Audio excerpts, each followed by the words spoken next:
Então, olá, sou o Tiago, sou cofundador da Access Lab. Em primeiro lugar, é importante agradecer pelo convite para estar aqui convosco e para partilhar o espaço também com a Ana, que é uma parceira e Accessible, parceiros muito importantes para nós e para conseguirmos ir cumprindo a missão da Access Lab. A Access Lab não tem 20 anos, tem 3, quase 4, portanto é uma estrutura um bocadinho mais recente e embrionária. Nasce com esta premissa e com esta vontade de ser bastante objetiva e começar por perceber quantos é que somos e de uma crença de que 10% da população, que são os dados dos últimos censos, mas que são discutíveis e que temos uma estimativa de uma população mundial de 15%, são dados bastante relevantes para não trabalharmos acessibilidade e inclusão, até porque são 15% da população com algum tipo de incapacidade, mas as pessoas não vivem sozinhas, têm famílias, amigos, instituições, empregos, e tudo isto é impactado e a economia é impactada por todos estes movimentos. Nós nascemos enquanto empresa e não enquanto associação, e agora começa a doer um bocadinho, porque já passaram 4 anos e temos que nos manter sempre muito capazes de entregar serviços a clientes, e como temos fins lucrativos e gostamos de ter fins lucrativos, mas os projetos de desenvolvimento são mais difíceis de executar, porque estamos sempre mais à mercê, mas nós partimos desta premissa, nós temos um registro paritário entre pessoas com e sem deficiência. Existem 2 fundadores, sou eu e a Joana Godinho, eu com deficiência, a Joana sem deficiência, e nós queremos muito que o nosso trabalho e a nossa posição junto do mercado seja de que é preciso esta união entre pessoas com e sem deficiência e que só assim é que vamos avançar, esta escuta ativa, e que ao mesmo tempo a economia e o sermos rentáveis ou lucrativos não tem que ser, não temos que ter prioridades nisso, faz parte de uma economia saudável, e se essa economia tiver impacto, tanto melhor. A nossa missão é garantir o acesso, e garantir, sempre que eu digo garantir fico um bocado nervoso, porque garantir é tipo, quem é que garante? Pronto, tem que estar ali escrito. Mas garantir o acesso à cultura começa na cultura, mas rapidamente vem um desafio por parte do desporto, e entre cultura e entretenimento e desporto e eventos ao vivo a ligação é muito grande.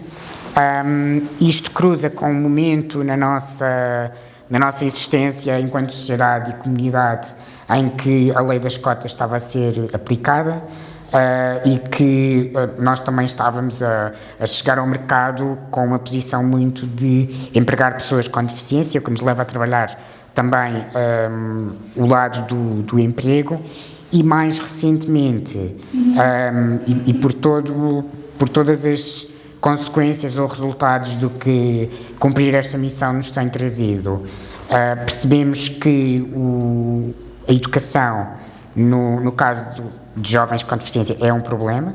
O abandono escolar é 22% versus 8% nos jovens sem deficiência, e a taxa de sucesso escolar também não é muito elevada. E se nós não tivermos sucesso escolar e se tivermos abandono escolar, vamos ter mais dificuldade em empregar pessoas, em ter pessoas ativas na sociedade, na participação cívica, a constituir família, o que quer que seja. E então, neste momento, à parte disto, e não me vou alongar muito nesse projeto, mas estamos a desenvolver um projeto de mentoria e de modelos de referência para jovens em situação de risco de abandono escolar, para tentar evitar que eles abandonem o seu ciclo escolar.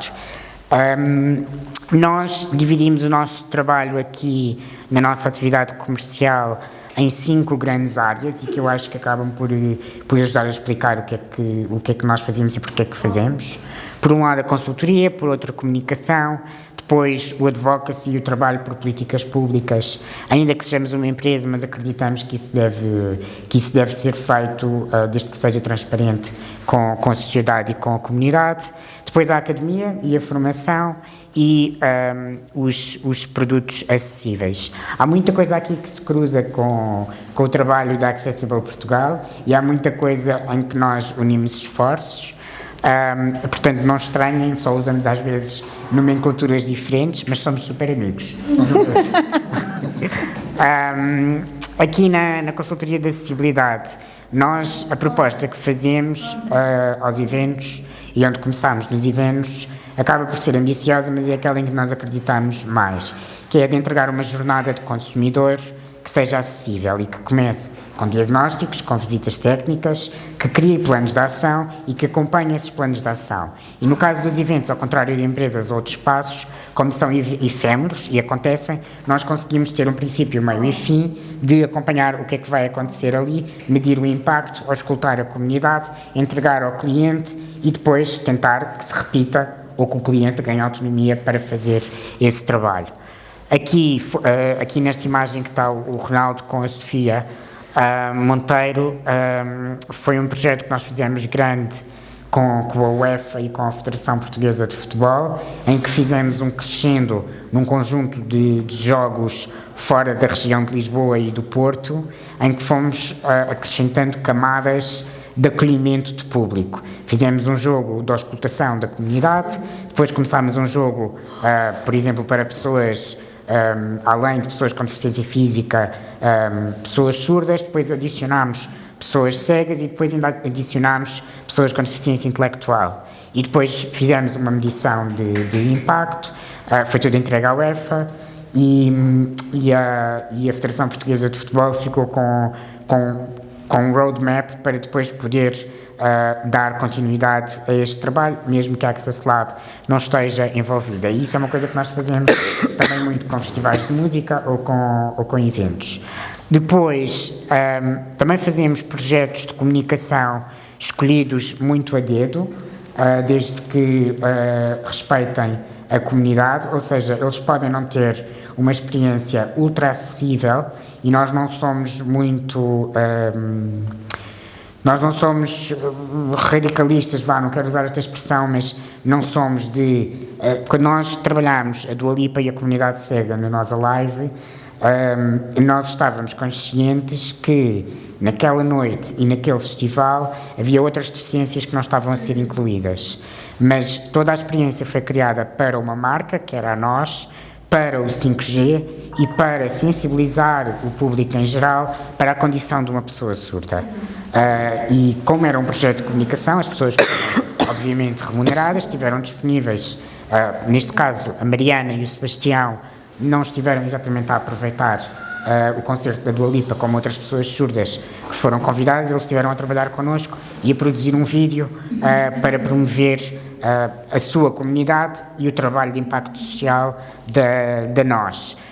E acabou por ser um projeto muito, muito positivo, porque a própria Dua Lipa aceitou envolver-se e acaba por ser uma coisa que nós fazemos sempre que temos condições para e porque acreditamos que isto pode ajudar a sensibilizar mais pessoas e a transformar mais organizações a virem a mudar. Tanto que nós fizemos isto há 2 anos e no ano a seguir a nós já quis trabalhar a inclusão de pessoas surdas e de pessoas cegas. E este ano está a preparar outra coisa. Depois, no Advocacy, nós tentamos ser um polo agregador de várias áreas, mas muito, ou seja, várias áreas, quando eu digo, é governo central, governo local, associações, empresas, organizações, mas muito até aqui centrado nas questões culturais e numa questão em específico, que é o bilhete de acompanhante de pessoas com deficiência em espetáculos culturais ou desportivos. E isto tem sido um caminho, um crescimento, que começámos em 2022 e no final, em dezembro do ano passado, conseguimos que o Ministério da Cultura, e não fizemos isto sozinhos, obviamente, a comunidade tem um caminho grande, nós simplesmente pressionámos e fizemos a nossa parte, mas o Ministério da Cultura legislou a gratuitidade em todos os espaços públicos do país, e isto inclui centenas de equipamentos que tinham políticas de bilheteira diferentes e que agora têm todos uma política de bilheteira igual, só varia que têm um ano para adaptar as plataformas digitais para venderem este tipo de bilhetes, mas presencialmente já todas têm que aplicar. E agora o próximo passo será levar isto para também o mercado privado. Claro que existem muitas mais questões, mas só existe um conjunto de horas no dia e nós optámos por começar por esta política pública porque acreditamos que o acesso económico pode ser a primeira forma de derrubar uma série de barreiras e que vai impedir as pessoas de participarem na cultura. Depois, na academia, nós trabalhamos muito, sobretudo 3, 4 projetos neste momento. Por um lado, o que é isto da deficiência e compreender e desmistificar a deficiência em Portugal e no cotidiano, com pessoas com diferentes deficiências a participarem neste processo formativo. Depois, o atendimento e o acolhimento, seja de organizações culturais, seja de grandes empresas ou bancos, que também acontece, a comunicação, e quando as estruturas são mesmo muito grandes, é importante ter, neste momento, e procuramos fazer isso, formatos de vídeo e de e-learning que permitam a mais pessoas escalar e conseguirem ser formadas. E não precisa de ser uma formação intensiva, mas se isso mudar preconceitos e a forma como as pessoas agem no dia-a-dia, isso acaba por desencadear uma série de ações. Pronto, e depois, por último, também trabalhamos audiodescrição, salas de pausa, língua gestual portuguesa e coletes de vibração para a comunidade surda sentir a vibração da música. E isto acaba por ser tudo encaixa num projeto que nós chamamos 360 de consultoria, ou tudo pode ser executado por peças, depende do que é que nós encontramos e do que é necessário. Aqui alguns números do nosso impacto ao longo deste tempo.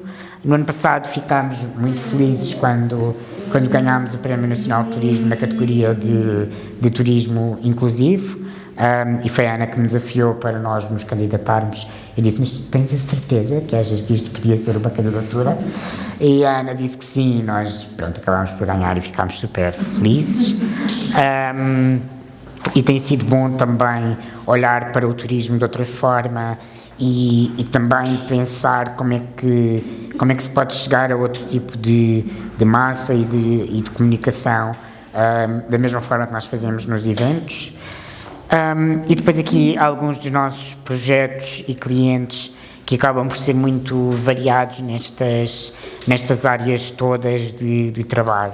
Depois também parceiros, porque não são só clientes, também são parceiros de associações, de academia, de filantropia. Por exemplo, a Fundação AGAs não é nossa cliente, é a nossa parceira de advocacy e financia as nossas horas invisíveis de trabalho em advocacy, ou a Casa do Impacto da Santa Casa da Misericórdia, que foi num fundo filantrópico, ou no Portugal Inovação Social. Pronto, não são clientes, é outro tipo de trabalho. Pronto, e depois a nossa equipa, e eu acho sempre que a parte mais interessante são as perguntas. Portanto, sintam-se livres para perguntar.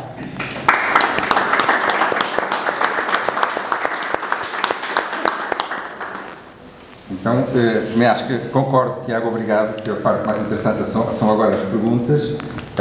Eu espero que estas duas intervenções tenham despertado algumas curiosidades e, portanto, nesta fase o que nós queremos é que venham daí perguntas para percebermos um pouco mais como é que estes projetos desbravaram o caminho, como é que eles podem ser um exemplo para as nossas próprias ideias desbravarem caminho. Portanto, perguntas, venham a elas. Está aqui uma. Uma pergunta já há muito tempo. A língua gestual portuguesa é compreendida por outros países? Não. Pergunte-se a eles. Estou a perguntar agora. Respondes tu? Respondo eu?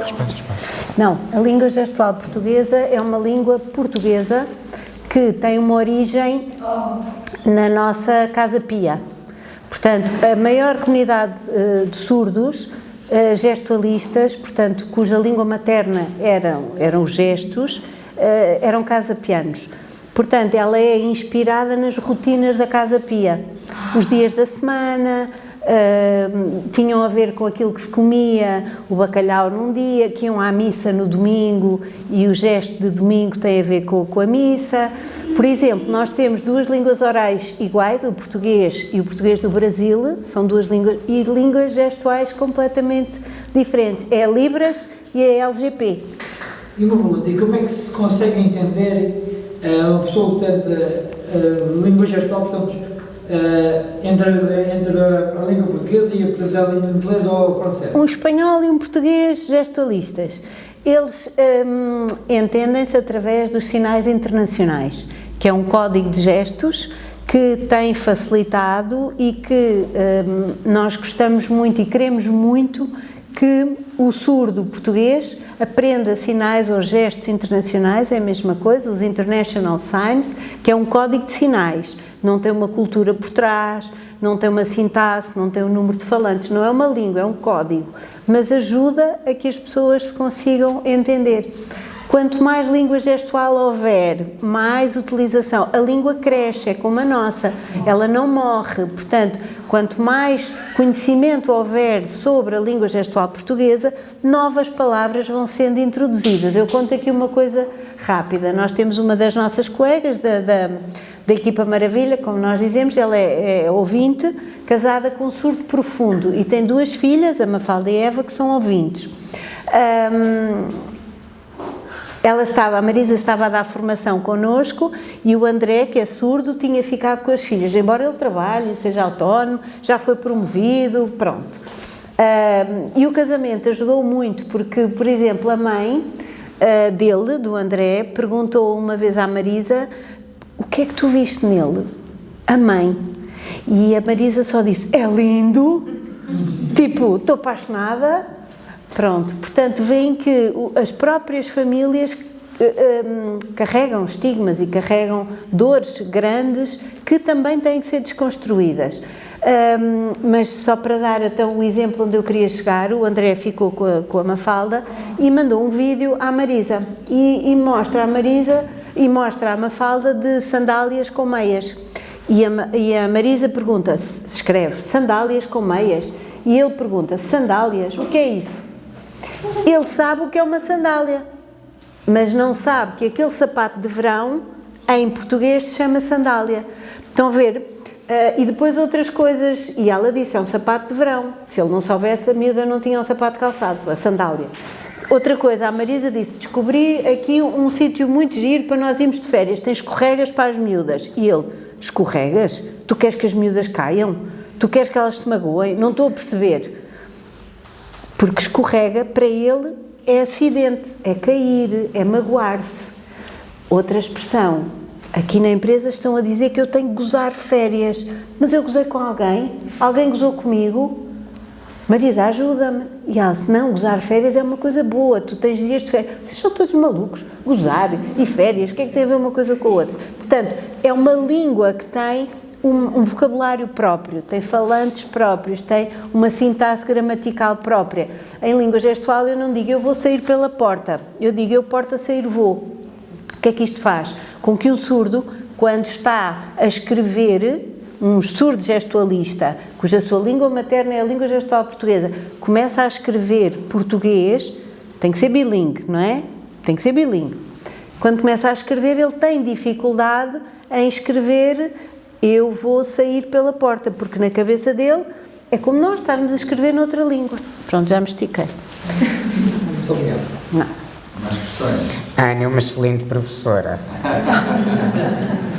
É o seguinte, eu estou aqui a apresentar uma empresa de aventura na natureza e a nossa dificuldade é mesmo essa. não existe em Portugal, pelo menos nós temos conhecimento de alguma formação indicada para as nossas atividades, nomeadamente caiaque, escalada, sei. E isso obriga-nos a nós próprios. Primeiro, nunca dissemos a ninguém que não faça. Trabalhamos com pessoas cegas, com pessoas surdas. Muito bem. Mas quando nos aparece, nós temos de trabalhar isso. Exato. Fomos para o terreno, fomos para o de caiaque, e o monitor foi dar-nos vendados, e foi a sensação de que é estar vendado sem ver. Não é? É isso. As nossas próprias pagaias são adaptadas para as pessoas cegas que não conseguem ver como é que está a posição da paia. Mas são todas coisas que nós fomos adquirindo com as nossas dificuldades, não é? Porque nós procuramos, eu penso que é o Dinis que trabalha convosco, não é? Formador, não é? O Dinis Duarte. Sim, que eu tive uma formação com ele, mas pronto, é tudo muito direcionado para a parte turística, os hotéis e os acessos, etc. Aí está, e a questão é esta: existe alguma formação em Portugal que nós possamos trabalhar isso? Por exemplo, nós estamos a trabalhar agora neste momento no caiaque, uma empresa que faz caiaques. Como é que uma pessoa entra dentro do caiaque de forma autónoma, sem cair das rodas, e estamos a trabalhar isso, ou seja, é um pouco aquilo que falava, nós temos que ir com eles e dizer, mas é preciso ter isto aqui, não pode ter este ferro aqui porque ele vai ter que colocar a mão, ou etc, etc. É um pouco difícil. Depois não existem muitos apoios a nível. Uma vez num congresso de turismo de Portugal, eu questão disso, que nós talvez tínhamos um juízo, nós tivemos uma pessoa com deficiência, obrigamos a ter mais de 3 ou 4 monitores. E não vou dizer aqui, olha, tu pagas 15 euros e tu pagas 50, não é? Claro. Estamos a querer ser igualdade, já começamos a pecar por aí. E aquilo que nos responderam, uma plateia disse, se tem prejuízo, não o faça. Pois. É triste, nós continuamos a fazer, não deixamos. Nós... Agora, não divulgamos o que nós fazemos. Agora, quando aparece, é triste quando uma escola nos liga e diz, nós temos aqui 30 minutos, mas são temos crianças cegas, elas não podem ter atividade, não? Sim, claro que podem. Claro que pode, tipo, sempre que está fresco, mas depois já começa ali a mexer. Repartam o custo por todos. Isso aconteceu-me, estava o meu filho no 12º ano e disseram-me que ele não podia ir à viagem de finalistas. E eu disse, estão tramados comigo. Ai, vai. E depois obriguei a que, se os professores não pagam, porque os alunos todos comparticipam a viagem do professor ou dos monitores, então o meu filho vai ter que pagar a mesma coisa dos outros e os outros vão todos ter que pagar o meu filho. Desculpem lá, mas isso aí não saiu ao autocarro. Existe na Lausanne a Ativar e a Arcil, que têm feito um trabalho muito grande e eles dão formação. Se bem que o José Gaspar já se reformou, mas ele continua a trabalhar. E a Tobogã, no Minho, na Universidade do Minho, Joel, também fazem muitas atividades adaptadas. Que conselho é que eu lhe posso dar? Faça uma parceria com entidades do terceiro setor que têm utentes, miúdos, façam experiências e, da mesma maneira que nós desenvolvemos as placas de Dibonde, vocês acabam, olha, com o aeródromo de Torres Vedras, de Santa Cruz, desenvolvemos com um piloto, o João Francisco, desenvolvemos como é que se fazia o parapente adaptado. E houve alturas em que era ele que me dizia, e fizemos com a escola, com o Centro de Reabilitação de Alcoitão, experiências. As pessoas têm que estar disponíveis, não é? Agora, nunca se põe ninguém em risco, mas vestir um fato, eu aprendi coisas, aquilo há umas térmicas no parapente, agora é que é, pronto. E vestir um fato, um tetraplégico, para aproveitar a dita da térmica, é complicado. Então o que é que se teve que fazer? Ele teve que estar vestido à espera da térmica, que podia acontecer ou não acontecer. Depois, porque ele não tinha controle de braço, é o Bento Amaral, que foi ele que fez esta experiência. Como ele, no bilugar, podia não controlar os braços e de repente abrir os braços e pôr em causa o voo, ataram-lhe os braços com uma fita de velcro. As pernas a mesma coisa, bastou uma fita de velcro, resolveu o problema. Portanto, muitas vezes as soluções são aquilo que eu digo que são as smart solutions. Agora, depois podem ser otimizadas no futuro. Claro. É assim, a Lausanne foi assim que fez. É começar sem medo, sim. Nós como fazemos isso de uma forma natural. A minha equipa e eu, nós gostamos muito daquilo que fazemos. Isso ajuda muito. Exatamente. E o facto, aí está, esta aprendizagem. Mesmo para os monitores ficam sensibilizados por isso. Nós fizemos um guia em 2013 de turismo ativo, que eu acho que já não está online no Turismo Portugal. E depois, quando se fez o lançamento, o entusiasmo das empresas que tinham feito e tinham proporcionado estas experiências são brutais. E, portanto, aquilo muda o sentido da vida, aprende-se. Depois há outra questão que eu acho aqui que é muito relevante. Quando nós conseguimos ir buscar, e nesta vertente económica, um novo mercado. Eu não sou aventureira, mas se eu vejo uma pessoa com deficiência a poder fazer uma atividade, se ele consegue, se é seguro, eu também vou fazer aqui uma aprendizagem, também vou fazer aqui um batismo de surf. Eu nem faço surf, batismo de voo num parapente, mas se o Bento Amaral vai, bom, então garanto que isto é seguro, não sei o quê, então eu também vou. E pode-se conseguir, portanto, vocês passarem a imagem de que são tão cuidadosos, que têm tanto know-how, que podem fazer experiências para públicos diferentes, para séniores, pessoas sem deficiência, mas que não são atletas, que não são pessoas que gostem de atividades radicais, querem fazer uma experiência. E se vocês têm know-how para pessoas com deficiência, vocês têm know-how para este tipo de público. Um público com déficit cognitivo tem que se ter cuidado com o briefing. Um público surdo tem que se ter como é que se fazem as verificações, se perceberam as instruções, onde é que eles dão feedback, como dão feedback. Portanto, é uma aprendizagem muito rica, porque nós vamos ver as fragilidades todas das pessoas e vamos aprender muito sempre, muito. Não desista nunca, porque isto é muito importante. Por vezes nós recebemos grupos escolares e aquilo é a primeira questão que coloca a pessoa que acompanha-se a um caso especial. Depois percebemos que há uma parte de situações de autismo.